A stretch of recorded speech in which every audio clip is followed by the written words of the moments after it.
All right, so pre-calculus 30, this is 8.1, question number 4.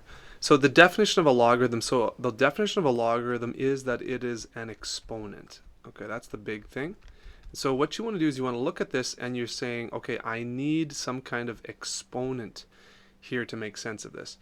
And the other thing you want to look at there also is the base, okay?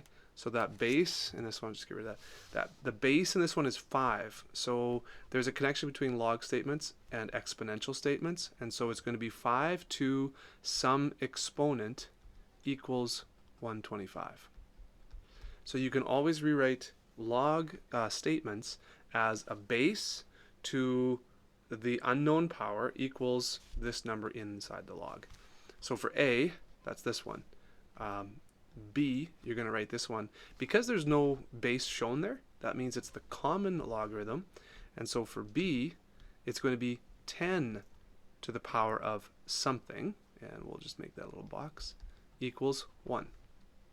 Okay, so I'm just kind of setting this up. So now let's go back here to A. 5 to the power of what is 125? Well, let's see. 5 to the power of 1 is 5. 5 to the power of 2 is 25. 5 to the power of 3 is 25 times 5. So this is 3. Okay? So 3 is your answer for the box there. This one, 10 to the power of what equals 1? Well, it's 10 to the power of 0.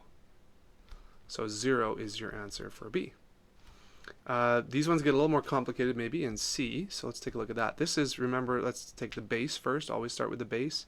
4 to some power equals this, cubed root of 4.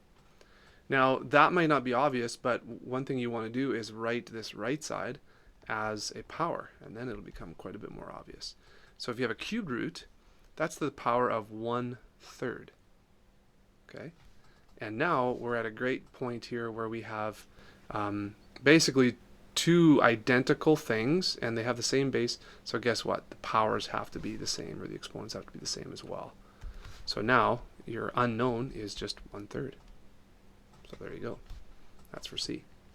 And then finally, I'll do one more with you here. Let's do D together. So again, start with the base. 1/3 to some power equals 27. Okay, this one's maybe a bit trickier. You can work on 27, or you can work on the 1/3. But what you want to do is you want to see if you can get them to the same power. So this 1/3, I'm going to write this as 3 to the negative 1. Okay? And again, 3, it's this to some power. So 1/3 is 3 to the negative 1, and 27 is 3 cubed. So if we just do a little simplification over here on the right side, that's 3 to the negative, and I'm actually going to give this an x, okay? I'm tired of writing that box. So 3 to the negative x equals 3 cubed. So again, we have identical powers because they're equal, so let's make the exponents equal to each other, and x equals -3. Okay, so that's pre-calculus 30, 8.1. Hope that helps.